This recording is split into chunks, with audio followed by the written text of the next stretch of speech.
Hi everyone, welcome to episode 7 of the Right on Cue podcast with me, Mark Tebbett, as usual.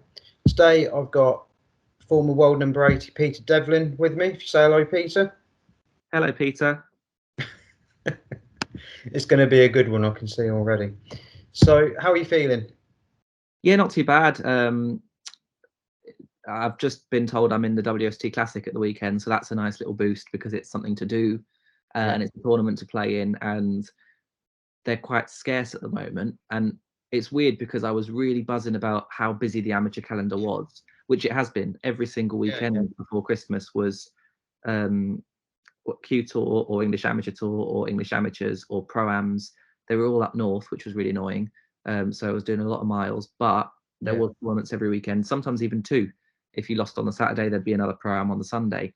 But because they were all so squashed up, now that after Christmas has come, there's nothing left. So if they could have just, done a week between all of them, we'd be busy all the way through the year. But instead, it's just all first half. So this is just everything extra is nice, and it's a pro event. So who doesn't want to play in that? Yeah. So who are you playing against? I've got Zangander. Okay, and he's not too shabby, to be fair. I don't really. I think he's obviously. I don't really follow his results. He's like, I only really follow the main players and then the players that I know, and then a few funny characters. Whereas he's just a middleman that no one really cares about in the nicest possible way. It's just. Well, brutally honest. I like that. I've seen his results. He's a good player, of course, but I don't really follow him particularly like I would follow someone I know or someone on the top lot. Yeah. Fair enough. So we'll start at the beginning, like I do all the time with my guests. Where did your love for snooker begin? I don't have any love for snooker.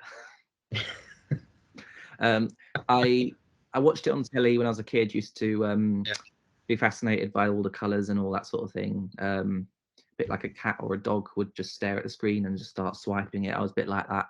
And then Dad decided that this might be a good way of distracting Peter so he can get on with watching his films. So he built me a small table out of wood and all sorts, and then I would watch it on snooker and copy where the balls are and pretend to be them. So that was me sort of being occupied as a kid, and then we went to working men's clubs every Saturday. I played pool with my dad, and I always say this whenever I'm asked, but one of the best things that Dad did was never let me win at anything. And I would definitely pass that down to my kids, because I think that's a really important thing, because you let kids win and you give them spoilt traits. All they know is how to win, and then they start losing and they have a bad attitude about it. I was never allowed to win. Not only was I never allowed to win, but it was rubbed in my face when I lost. To the point where, he would goad me, taunt me constantly, and I would throw cues on the floor, or if it was bloody chess pieces, I'd throw pawns on the floor. Everything that we did, cards, chess, cricket, tennis, snooker, pool, he would win and let me know. And that was great, because then when you do really win for the first time, it means so much more, and you get really excited about it. I finally beat my dad and all this sort of thing. So that was how it was. We played pool every weekend, and then pool became snooker, and that's when Dad's involvement wasn't so much, because I went to a snooker club, I met people there, and I got involved. I had positive people around me at the time who were sort of telling me, my coach at the time told me that he'd make me a world champion and a professional player. I got the professional player out the way. We still work together now, and we're still we still got the ambition. World champion's a long way away, but why not? Let's keep going, and you never know what can happen.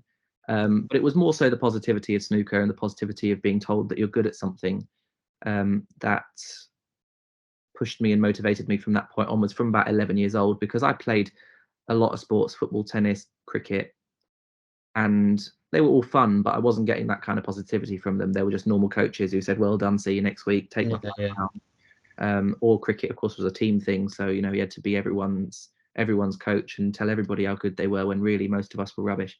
But he couldn't say that, so I wasn't getting that level of positivity from that. But snooker I was. So I think it was partly to do with me loving snooker, but also partly to do with, what makes a kid happy is something that they're being told they're good at, and that's what makes love thing, is when you think you're developing at something. And that's where it went from there, and then it's been downhill ever since.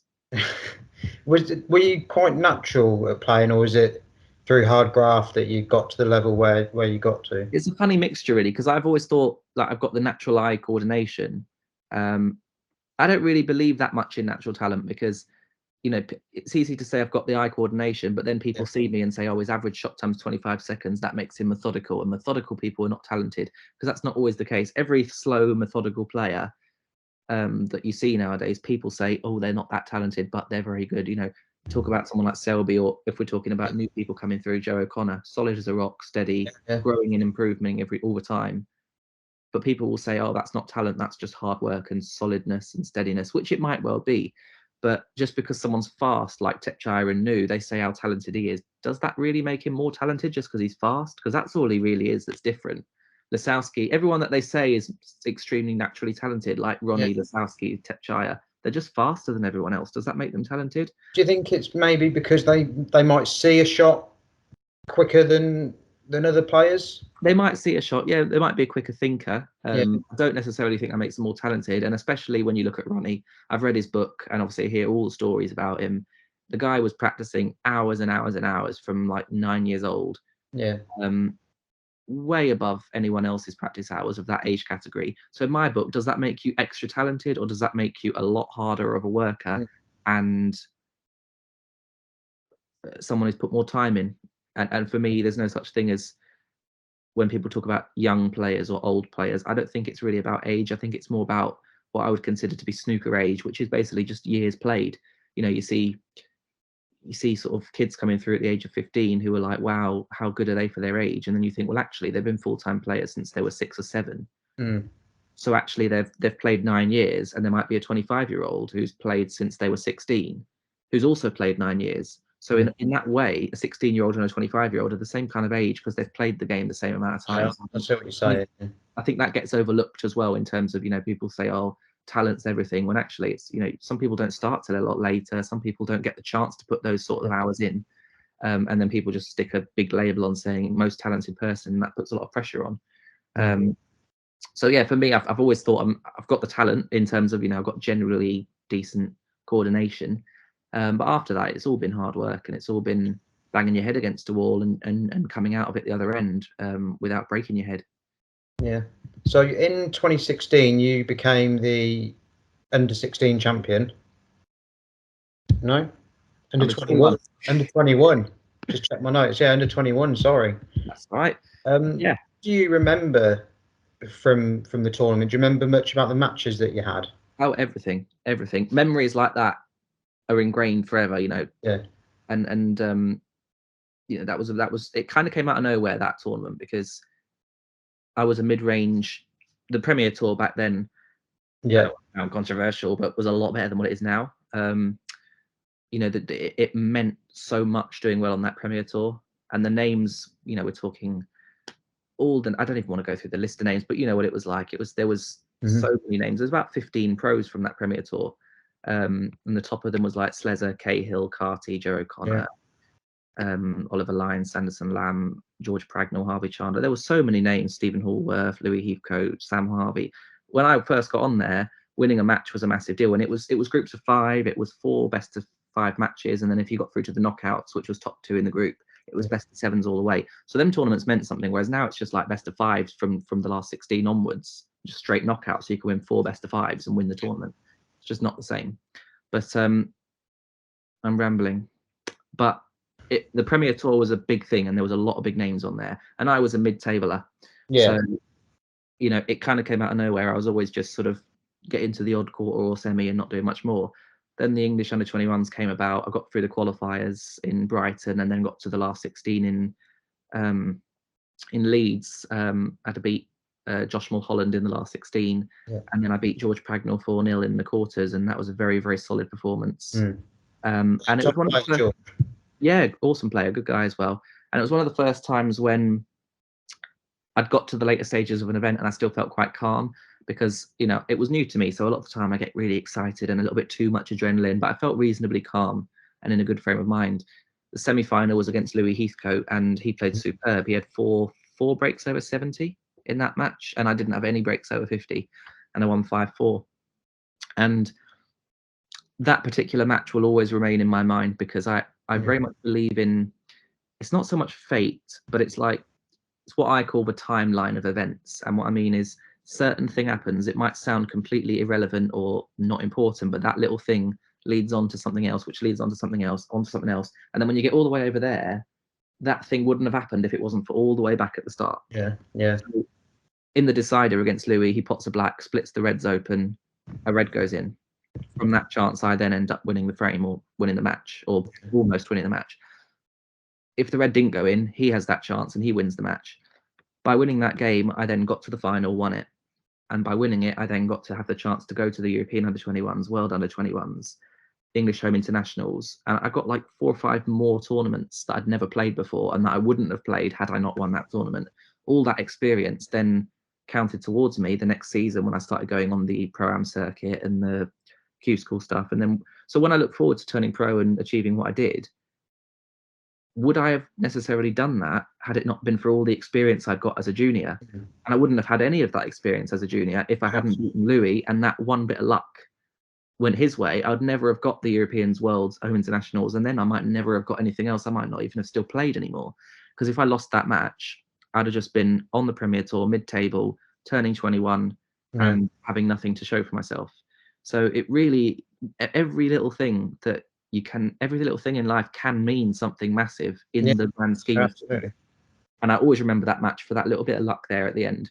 And then in the final against Richard Haney, it was a very tense match. Both of us were a little bit sort of surprise finalists. And I remember finishing off with a 107 and winning 8-6. And it was superb. And I was absolutely buzzing. And it meant because, you know, I don't know if it still seems like that now. When I look at the national titles now, it doesn't seem as prestigious as it did 5-6 years ago. But back then it was massive, and I was absolutely buzzing. And it was the start of sort of the new me a little bit, because that changed a lot of people's opinions of me, got me a lot more backing from people. I was always very much doubted. I was always having people saying a lot of negative comments about me, and results do shut people up and do change people's views. As much as you want to tell people, you know, give me a chance, believe in me, I can do it, results do that for you. And that was the result that kind of got people off my back a little bit, and finally sort of put my name out there in a way that I can play, and let's see what we can do. So jumping forward a couple of years to 2018, you were in Q School and you got high enough in the order of merit to be a top-up player? I got the shootout, just the shootout, yeah. Yeah, and you got to the shoot. I was going to ask about the shootout in 2019, wasn't it? Yes, that was the first time. Because I remember I was watching it, because I've known you for a few years, and I was watching your match, and I was on the edge of my seat watching you. And then when you won, and you like, I thought you were going to strip naked. If I'm perfectly honest, you seem to be on that much of a high after winning. I don't know if it's that. I don't know if I just am a more emotional person, because I don't do that because I want to. I do that because I feel amazing. And it was my first time on telly, and you know, I have big ambitions in the game, and I always did, even back then. But at the same time, you always have the inner doubt that says, like, this could be your only time you ever play on telly. So, you know, enjoy it.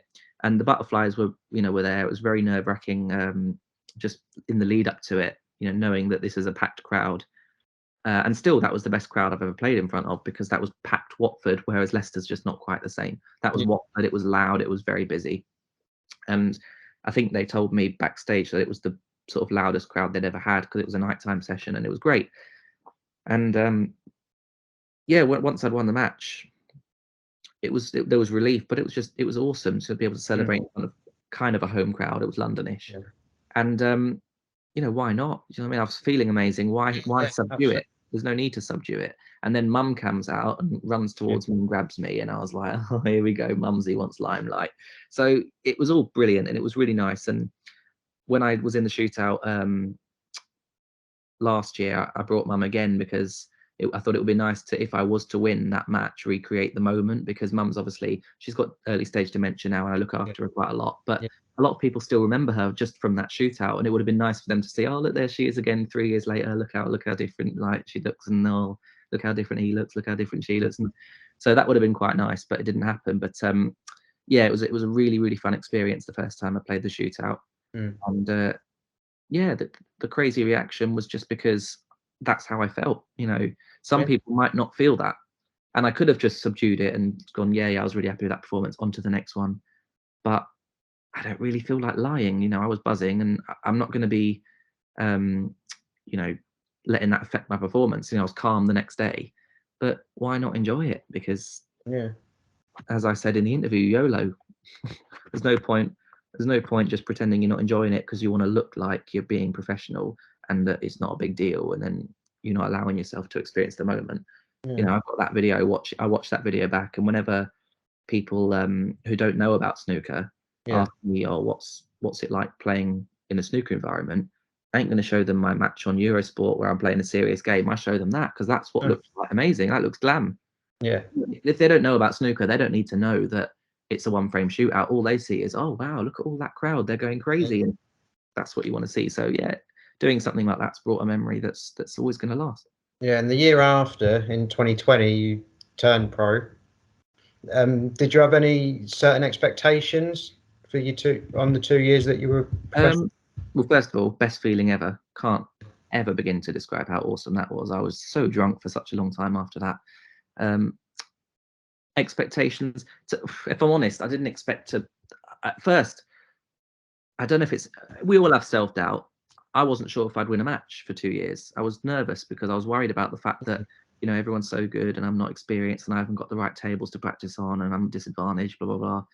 And then luckily I got to a last 16 of my first ever event and beat Mark Williams. So that put I was going to get onto that in a minute. Yeah, expectations wise, I didn't expect to stay on in the first 2 years because not many people do. And I'm a bit of a statistic geek and I know what it takes to stay on and I know what it takes to climb the rankings, and it's not consistency, it's just luck of doing well at the right time. And with it being a COVID 2 year tour card, it didn't matter how you did in almost any event except the UK or the Worlds. There was no big money events like the China. It was all about the UK and the Worlds. I won the UK. I got to a last 16 of a major event,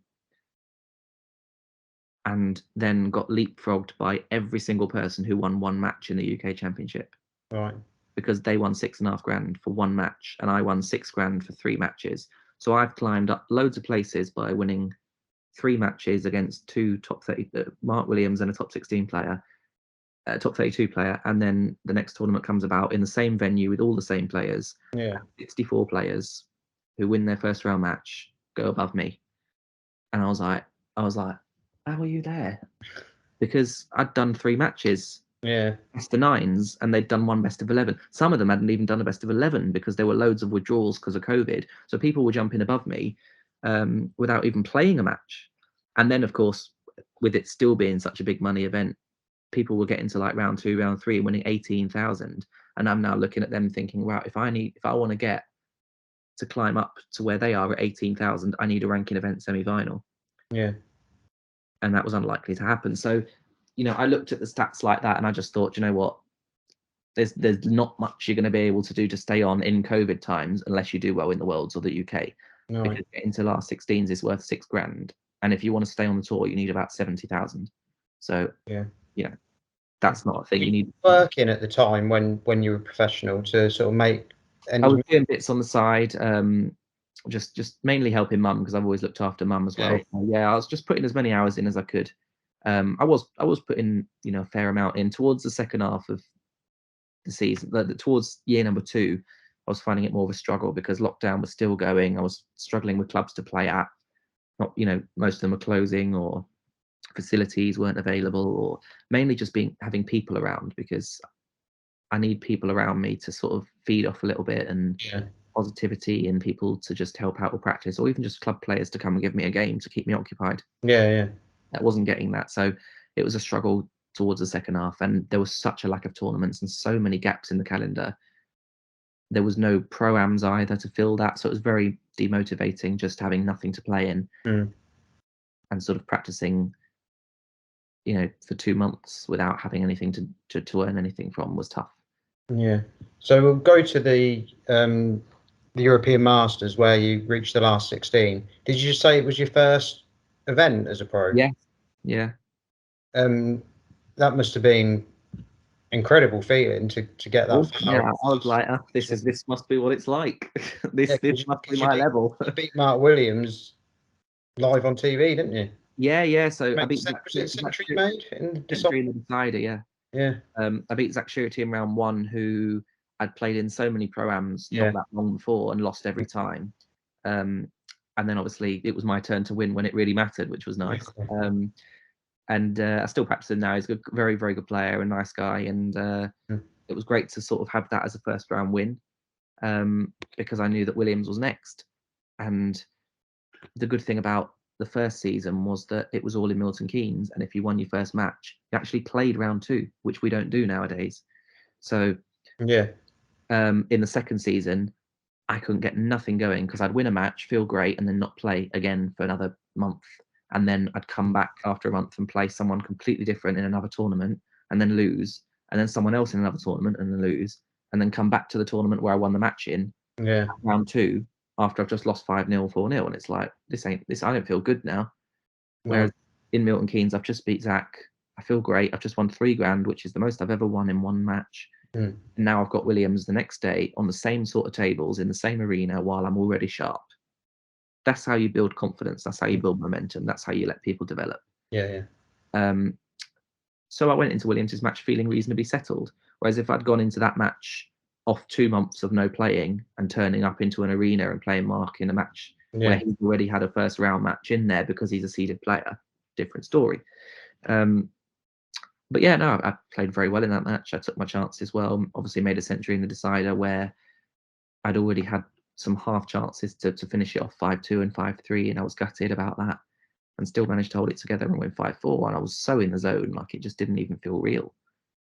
And that was awesome. And then Joe O'Connor was an equally tough match, because a lot of the time you beat a top player and then people assume that you're just going to go through everybody else comfortably because you've beaten a top player. But every match is equally as hard as each other. Just because you beat Williams doesn't mean that Joe's not going to be even better than Williams, because not only are you now having to come off the high and reset yourself on a back table again when you're not on the main table, but also Joe could play better than what Williams did. And then it don't matter how good Williams is. If Joe played better, that's a tougher match. And yeah, that was another tough one. I won that 5-4, and then I played Martin Gould, and Gould ended up being tougher than all of them because Gould, I lost 5-3. Gould played very, very well. And made some very good clearances and probably played the best out of all the players I'd played in that match, in that tournament, and stopped me from getting to my first quarterfinal. But it was really... Is there anyone in particular that you get on best with in the snooker world? Is there someone that you sort of turn to for advice or anything like that? On the main tour, there wasn't really that many close people. You know, there's friendly people. You know, I practice with Jimmy White quite a bit and get on really well with him. Joe's lovely. Joe Perry, I practice with him. Mark King, I try and arrange games with. So there's people, but they're all pleasantries. You know, they're all like hellos and the odd little chats and stuff.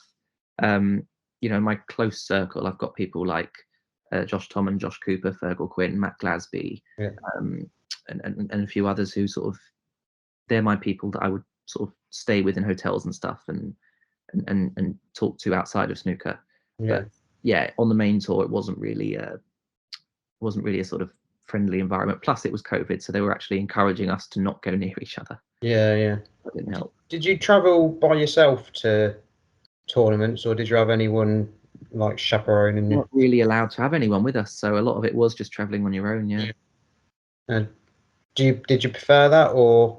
No, I'd much rather have someone around me that's positive, supportive, keeping me motivated, taking my mind off any kind of pressure. Auditions are open if anyone wants to apply for that part, because I need someone to keep me focused. You know, Judd Trump's shown how important it is with his brother, and a lot of people are bringing friends. And you know, Milkins has brought people with him when he won that tournament. Sean Murphy always brings someone with him who keeps him up. Kyron's got Taylor. Sorry, Kyron Wilson's got Taylor. So it's clearly working for a lot of people, and you need someone, the right person around you. It doesn't even have to be someone who knows about snooker that much. It just has to be someone who believes in you and keeps you motivated and keeps you entertained, because I think it's important to stay in a good mindset. Someone to keep you up rather than bring you down, even if it's just someone who's like on a lot of drugs, you know, like he's so high on drugs that he's making you laugh. That would be me. You're laughing. Do you know what I mean? You're in a good frame of mind. You're having a good time. You're not there feeling miserable and depressed and nervous and scared. You know, it's just someone to keep you in the green instead of the red, basically. So last year at the English Open, you were the MC for the day. I was. How did that come about? Was that because you've done a bit of work with Eurosport? Yeah, I've dipped my hand in every pie. Yeah. Partly because, well, it's money, but it's not really that. It's just, it's nice to earn a bit of money on the side. We all need to, especially on the circuit. But I enjoy media stuff. I enjoy cameras. I've always done that, and I feel comfortable doing it. And I enjoy having new experiences. New experiences make me feel good. They give me a buzz. I need that buzz. I've had a lot of buzzes and a lot of amazing feelings, and it becomes addictive, and it sort of becomes something that you need to replicate more. Yeah. And new experiences give me that. That's part of the reason why I've enjoyed doing game shows or enjoyed singing on stage with Jessie and just anything like that. We're going to get to them in a minute. Yeah, it's part of the reason why I enjoy that, because I need that buzz. And so I did commentary. That was all right. And then I did the Eurosport work, interviewing players and doing a bit of presenting. And that was much better than the commentary. So then I thought, I don't want to do the commentary again, or I'd rather do the TV stuff. And then once I did the emceeing, I thought, well, that's even better than the other two, because that was a real buzz. That was live on telly, live in front of a crowd, bang under pressure, all the lights are on you, and that gave me that buzz. And don't get me wrong, I was very nervous because I knew I could make a mistake. I knew I could mess it up. Thankfully, I didn't. But I really enjoyed that. I felt like it suited me.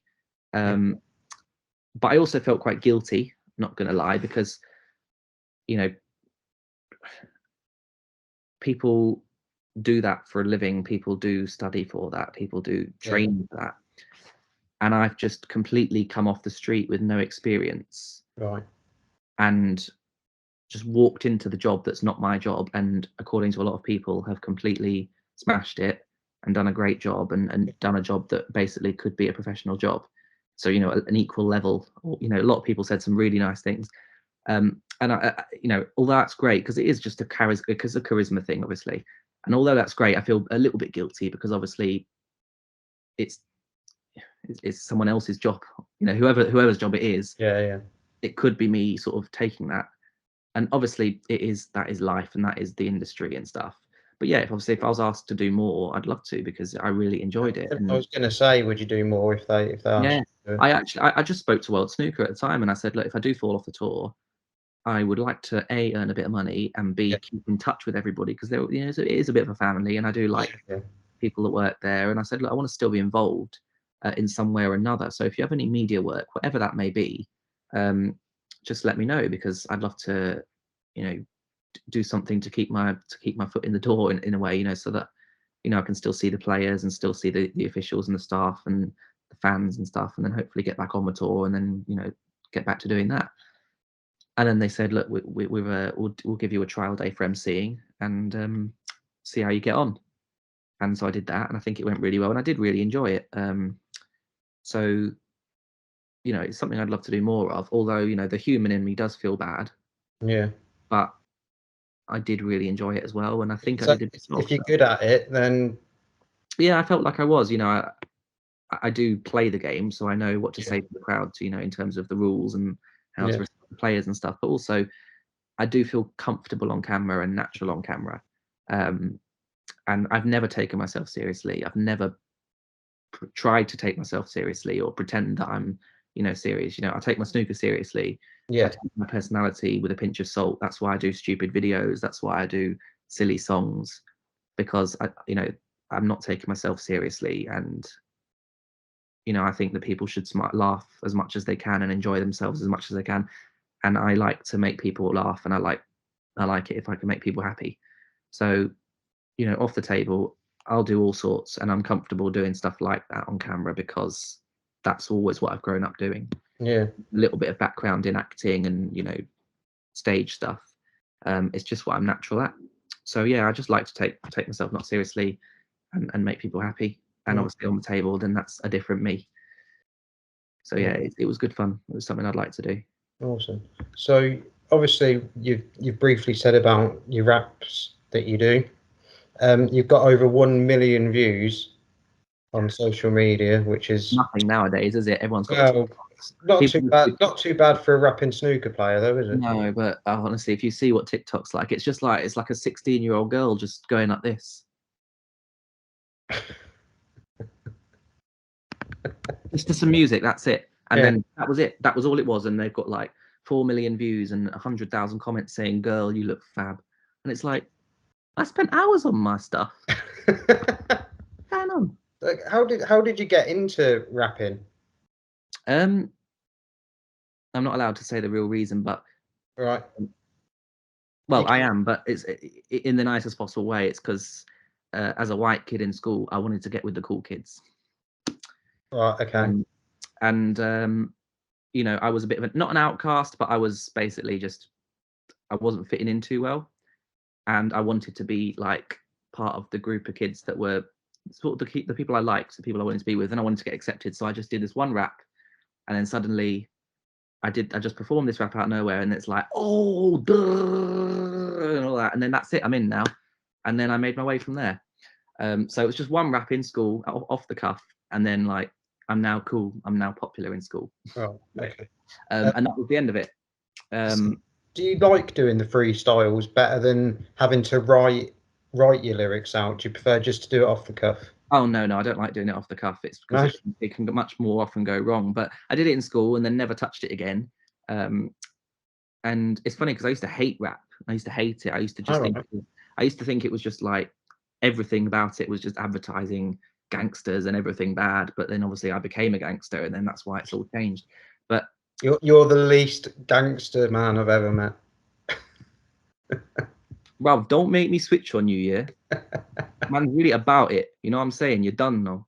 Right. Yeah. I can switch. Yeah. I could do a lot of voices, but no.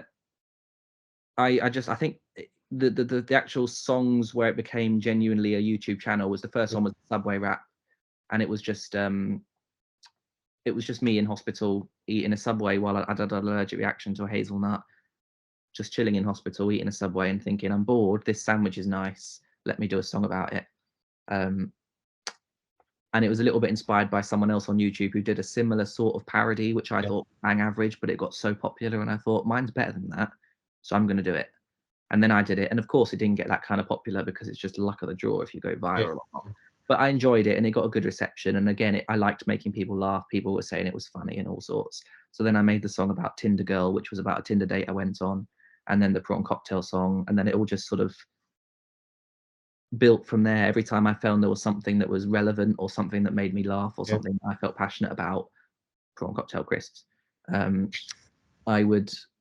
just write a song within like an hour, because they're all basically parodies, aren't they? So it's not hard it's not as hard to do that as a song, because you're literally just changing lyrics rather than writing tunes and stuff. I've not got the equipment to write tunes and do stuff like that. So it's just basically changing lyrics and popping a silly video to it. Yeah. So I found it reasonably easy. And and then they just kept going, and then there was obviously Love Island and football betting, and that's probably my favourite one. But the Love Island one? No, Can't Win a Bet. Oh, Can't Win a Bet is good. Yeah, I do like that one. So you were on stage with Jessie J, just over a year ago. How did that come about? Because you uploaded the video, and it was just you on stage with her, and she was knighting you or whatever she was doing. Yeah. You did your rap. How did you get invited? We don't know that it wasn't my concert, first of all. You are? We don't know that it wasn't my concert, first of all. Oh, sorry, apologies. No, it was I'd never been to a concert before. I've always been a big fan of Jessie J. She's one of my favourite singers, and ever since I was young, she was on The Voice and stuff. She was always on telly and stuff. And a lot of these famous singers, you know, they say they're doing a concert, and then that concert's in 12 months' time. And I don't like buying tickets for something that's not going to happen until 12 months' time. Whereas Jessie just said on Instagram, I'm coming to London to see my family, and while I'm here, I'm going to do a show, because why not? Yeah. Acoustic show with just a piano and a guitar, like 1,000 people, and it's happening in 3 days' time. So there was a short notice period, which was perfect for me, because that was like, actually, that's something I can look forward to. So I got a ticket off the Twitter black market, because I'd already missed the main release. Right. And that was it. And it was just me on my own, because I could only get one, and I just sort of squeezed through to near the front of the stage to watch the show, and it was awesome. She was great. And then I was in a group of girls that was around there chatting to them, and I said to them, oh, you know, wouldn't it be funny if I did this? And then she got to singing Bang Bang, and then I just decided you know, there's no harm in sticking my hand up and shouting out, because, you know, lucky people Yeah. are people who make themselves available for opportunities. Right. No one else was going to have a chance to sing with Jessie J because they didn't put their hand up. So did she offer it to the crowd? No, I just put my hand up and I said Jessie, and she just turned around and said, yeah. It was a small, it was 1,000 people, so she could hear someone.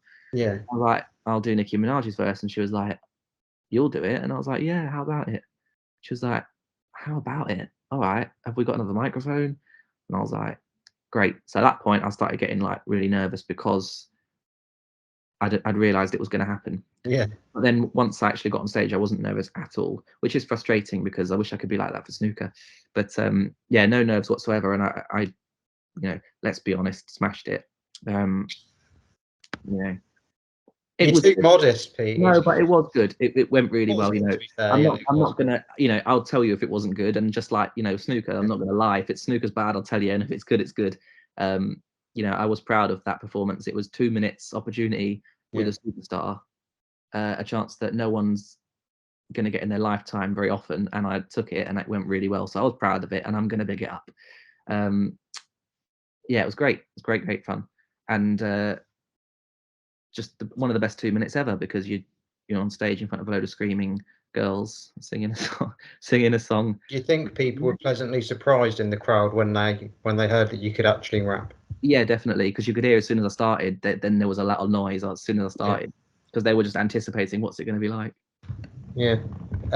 So you've been on a couple of game shows as well. Yes. Winning Combination and the tournament. Yeah. Have you been on any others? Because those are the two that I'm aware of. No, not any others. But once you're on one, you end up on a database, because you know what ITV, like, you know, that you're on a database, so you end up getting contacted for more after that. So I have had like phone calls and emails and stuff from the same casting companies who are now doing other shows, and they're saying, okay, well, you know, we've done one show, we've got you on our list, we might, so maybe something like The Chase might come on in the future, because I'm on their casting list now, because they've sort of spoken to me since being on the last show. Yeah. So, you know, if anyone wonders why you see the same people on lots of different game shows, it's because once you're in, it's a lot easier to get into more, because they've got your details and they don't have to keep searching for more people. Yeah. So, and it's good fun. Like it's something that I did both summers, summer of last year, summer of the year before, and then they end up going on TV later on in the year. And summer's the off season, so it's nice to just, you know, when I'm not playing snooker for a little month period, then I can just do something crazy like that and meet a few people and have a fun experience. And, you know, it's just a bit of fun, really. You might win money as well, but good laugh. So how did you just said that they can contact yourself when you applied the first time? Were you ever expecting to get on, or was it just sort of, well, I'll see if I can get on, sort of thing? Can I be honest? Yeah. Very confident I was going to get on. Oh, okay. Because, and again, I'm just being honest. You know, an average person applying for a game show is going to say, I'm a nanny, and I'm from Bolton, and, you know, my hobbies are collecting dog puppets, and if I won the money, I'd love to go on a holiday to Pontypridd Right. with my secret boyfriend and have a 5-star meal at a Gordon Ramsay restaurant. You know, it's nonsense. That, you know, it's just standard answers, right? Yeah. And everyone that I was on the show with was saying the same thing. Oh, I was on Winning Combination, and one of the women behind me goes, "Oh, I'd love to go on a cruise to the Bahamas." And then Omid Jalili, the host, was like, "Well, that's lovely, but you're on ITV's Winning Combination, so you'll be lucky if you get a cruise to Bradford." So, you know, whereas obviously my game show application was very much different and standoutish. And I didn't lie. I didn't make up anything. I just said I'm a professional snooker player. And when they ask questions like, how competitive are you? And I'm like, well, I'm a professional snooker player. It's all I've ever done. I've always been competitive. It's part of life. And when they say, you know, anything interesting about you, I rap. I've been on stage with Jessie J. I'm an ambassador for a mental health charity. Yeah. You know, and they're all truthful things, but they do stand out from a crowd. And, you know, I do live an unusual life in that sense. I live a an interesting life, something that's got a lot to talk about, and Yeah. I'm appreciative of that, and I'm very lucky to have that, and I'm very proud of some of the things I've done so far.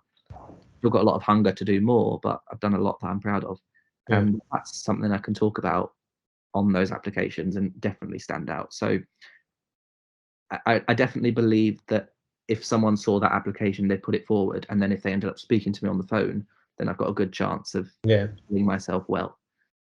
So I did have some reasonable confidence that I'd get on some of them, or one of them at least. Yeah. So you're an ambassador for charity Silence Suicide. Yes. Is that something that's quite personal to yourself? Have you got Well, it's experience in something that that sort of thing? I've fortunately not fell into anything like that myself in my own headspace, but I have had Yeah. friends that have, and I've tried to be there for them, and through them, I've had an understanding of what someone's going through. So I've obviously written a song for that charity. You know, part of my role was I offered that I can write a song for it. Still hasn't been released yet because I still haven't found the right people to sing the singing parts and act in the video, because it's my Yeah. first serious song, and it is a great song, and it is a song that a lot of people have um, got quite emotional listening to. So a lot of people that I've shown the song to have told me they can't listen to it anymore. They've had to stop listening to it because it hits too close to home. And Yeah. that's bad, but it's also great because that means the lyrics mean something. And I've never been through that sort of experience. So that means the lyrics that I've made from pure instinct have resonated with someone who's really gone through it. Yeah. That's good for me to hear. And so, yeah, it's not so much personal to me, but it's certainly experiences that I've had. And in the song that I've created, there's 3 verses. One verse is from the perspective of someone going through it, which Mhm. of course I had to guess. One verse is from the perspective of someone on the outside explaining how things can get better. Yeah. And one verse is from the perspective of a loved one who's lost someone to suicide and is angry at that person, because that doesn't get talked about very much. Is how I think they call it survivor's guilt. Yeah. Why did you not say anything? Why did you not allow us to help you? Why have you left me here on my own, needing you? And that's not so much, again, not something I've experienced, but something that I could imagine if I'd lost friends or loved ones to the same thing. So again, it's kind of like it's a very interesting way of writing a song, having not experienced anything. Okay. I think I've nailed it in most departments, and I'm really looking forward to getting it finished if I can find someone to sing on it and get the right person. And that's sort of my contribution to the charity, and they're a great charity, and the idea behind their charity is to create a hotline, a bit like the Samaritans. Yeah. The Samaritans are unable to give advice, they're just there to listen, whereas the guys here are more trained in actually helping and talking about things. So basically to be there when you need it. Oh, awesome stuff. You briefly mentioned your mum and your dad earlier. There is something that I want to ask you about, and that's your recent trip to Turkey. Yes. Um, Horrible. if if people aren't aware of your mum and dad, they're definitely characters. I make them into characters by video editing. They're not really characters. I don't know. They seem like proper characters to me. Some Yeah, of the stuff they're coming it out. was tough. I promised them that I'd take them to Turkey to get their teeth implanted. I don't really know if mum knew why she wanted hers implanted. I think she just wanted to do something to it. She just wanted, a new set of teeth. Dad, however, had wanted them for more than 10 years. Yeah. Never got round to doing it because A, he's just lazy about it, but B, he doesn't really know how to go about it. There's a lot of, you have to go on Instagram and message all the companies and find out what's going on. Plus, it's in Turkey, so you need to have a bit of knowledge about Yeah. countries. So I did that for them. I said, look, you're not gonna be able to do it yourself, and I'm fed up of waiting for you to tell me you're ready. So I'm doing it for you. Dad was very, very clear. He just said, I want to die with teeth. That's all he wants. And eat peanuts. 2 things: die with teeth and eat peanuts. He's very simple. That's all he wants. And mum just wanted teeth because she's got so many 30-year-old men that she wants to attract. And she started in Turkey, as you will have seen on the video. Did see it, yeah. So yeah, no, it was a nightmare of a trip, really. The video made it sound funny and entertaining, but it was tough because Oh no, you looked thoroughly miserable in the photos. yeah, it was just tough because they didn't hate each other, but it was frosty and awkward because it had been 10 years of not seeing each other, and it was just awkward, and we're having to eat together every day because they had to have soft food, so we had to eat in the restaurant. and they both aren't very good with mobility. So both of them had to just stay local. So we had to eat in the hotel restaurant. So I had to eat with them every day, and it was just, there's nothing to talk about. It was just awkward. So, I needed some more fun people around. But I'm pleased, obviously, for them that both their teeth are half done now. We've got to go back in 6 months for part 2. You go back with both of them again? Both of them again. I can't go. That's the reason I took them both together, because I can't be going to Turkey for a week with both of them separately. Yeah. No time for that. And yeah, so one more time we've got to do all that again, and then they'll have a full set. Look forward to part 2. A new set of teeth will be lovely for them. I'll be happy when they're happy. Yeah. So got a few more questions from people who've sent in. Bit of an open-ended question, this one from Peter Geronimo, who I'm sure you know. Love Peter Geronimo. He says, when will you turn pro again? But that's a bit of a open-ended one. That'd be the sort of question I'd expect from Peter Geronimo. And then whatever I say, he'll reply, "Wow." If you know Peter Geronimo, I've met him. I think I've met him once when I was reffing at a disability event. Wow, because everything on Facebook he just replies, "Wow." If he's watching this, you might get a wow. I hope so. Peter G, when am I next going to turn pro? I hope this year. That's what I want.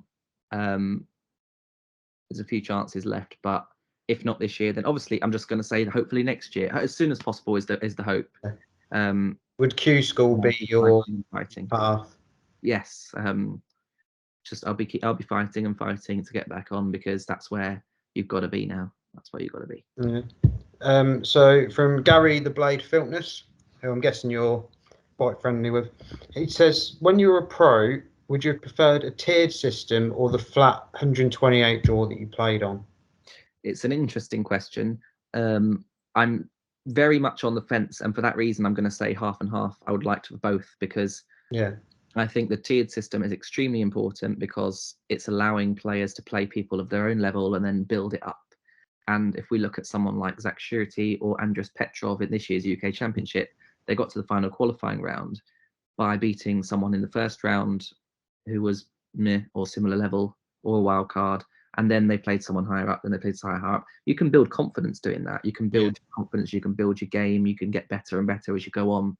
Whereas in the UK Championship 2 years ago, Zach and Andres would be playing a top 16 player in the first round and be out in the first round most likely, and then not have any money.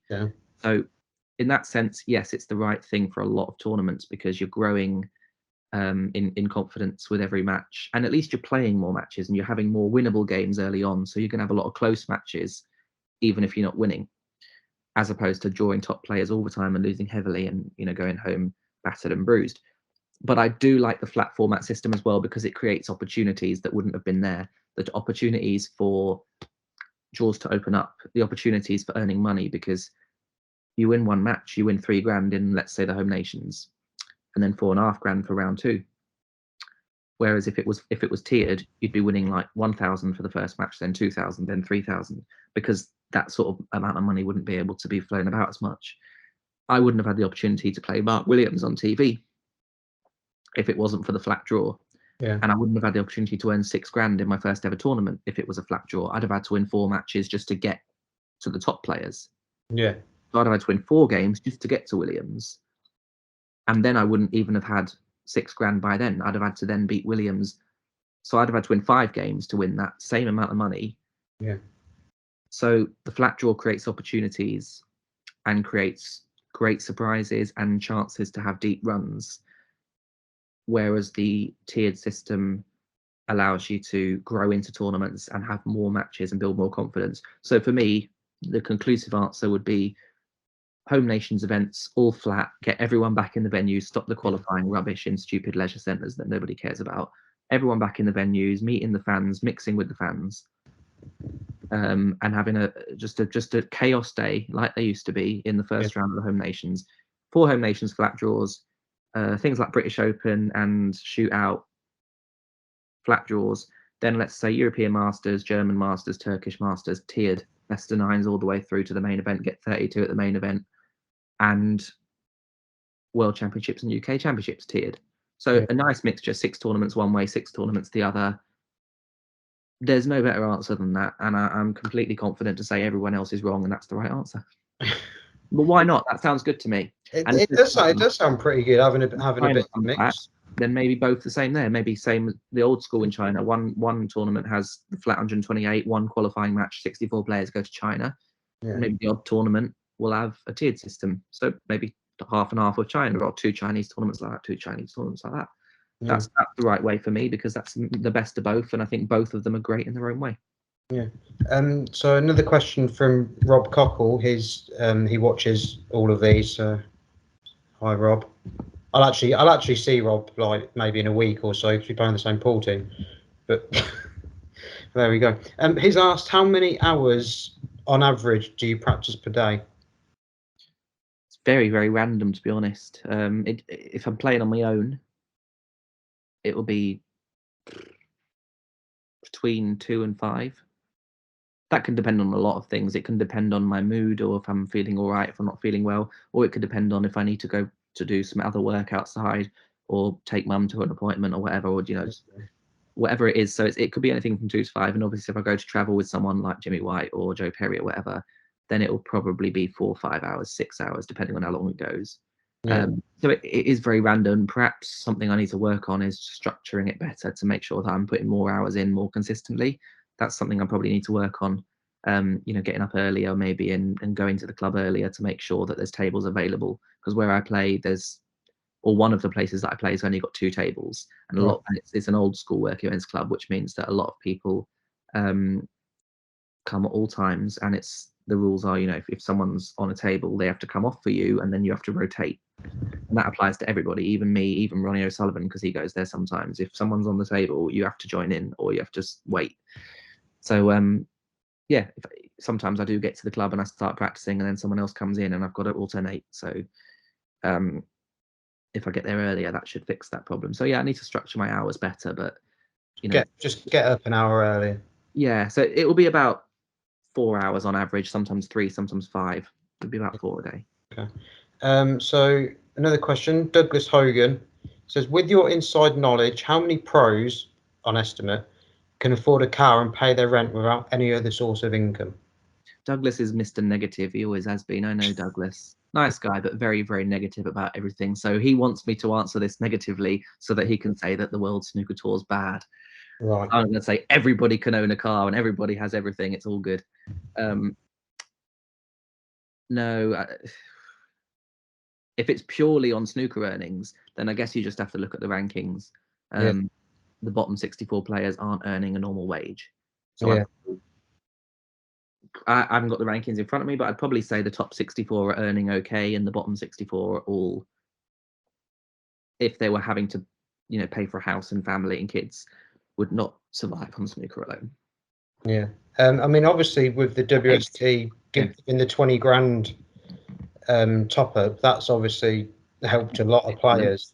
Well, it's actually helped a few less players than it looks, because obviously most people earn 20 grand anyway. So it's only actually helping the people who are earning less than 20 grand. Yeah. And even the people that are earning less than 20 grand, most of them are only earning about 1,000 or 2,000 less than 20 grand. So that 20 grand is only actually helping them buy an extra 2. So it's not actually costing World Snooker that much. So it's a good idea, because it's not that costly, but it's also helping everybody. So yeah, great initiative. And it's a massive help. Yeah, it's a massive help. It guarantees something. Yeah. So a couple more questions for yourself before we say ta-ra.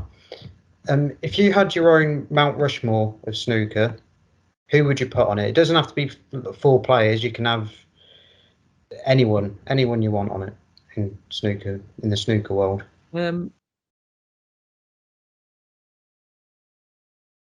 Not Detchawat Pumjang. Yeah, you can have Detchawat. No. Realistically, I'd just go with the first instinct. I'd put Ronnie, and then Hendry, and then Davis. Yeah. The 3 biggest winners of all sort of eras. Yeah. As a representation of the 3 sort of eras that I've grown up in. Or I didn't grow up in Davis's, but that was the big boom, and then Hendry was another boom, and then Ronnie is like the all-time. So yeah, that would be my 3. You got one more then? Oh, if there's one more, then I'd put yourself on. Why not? You said it, not me. Right, last question. Your funniest snooker story. I know I gave you a few days to think about it. You did. You gave me days to think about it, and I've been trying to think about it in all this time, and I genuinely haven't got anything funny. There's nothing funny that happens in snooker. We're all miserable and depressed. Really, no. Like, there's obviously funny stuff that happens in the club, but there's nothing off the top of my head that I could think, oh, that was really funny, and everybody would understand what I'm talking about and find that funny. There's not really much, to be honest. In terms of my life or what's happened to me, I can't think of anything that's, there's loads of things that you can have a laugh with in the club with the people who understand what's going on. But in terms of something to share with everybody, there's nothing really that I can think of off the top of my head. So I'm very sorry. I can't think of anything apart from how sad we all are. Nothing at all. Nothing springs to mind at all. Top of my head, no. And I have been thinking about it for a while, and I'm very sorry I can't think of anything. Actually, I've just thought of something that happened to yourself. What I don't know how funny people find it. When you were at Tamworth Sports Bar playing in the last pro-am that I did, you ripped your jeans. Yeah, we'll go with that. We'll go with that. So I was playing in your wonderful pro-am, which I managed to win. It was a good field. I'm not going to lie. It was a good field. You did a good job, and I just leant over the table and my jeans split. So my opponents had a sorry sight every time I was leaning over the table. Yeah, but the thing is, it wasn't from behind where it split, was it? No, it was right up the middle. Yeah. I still don't realise or understand how you managed it. No idea, but obviously with the massive prize money that I won, I was able to buy a new pair of jeans.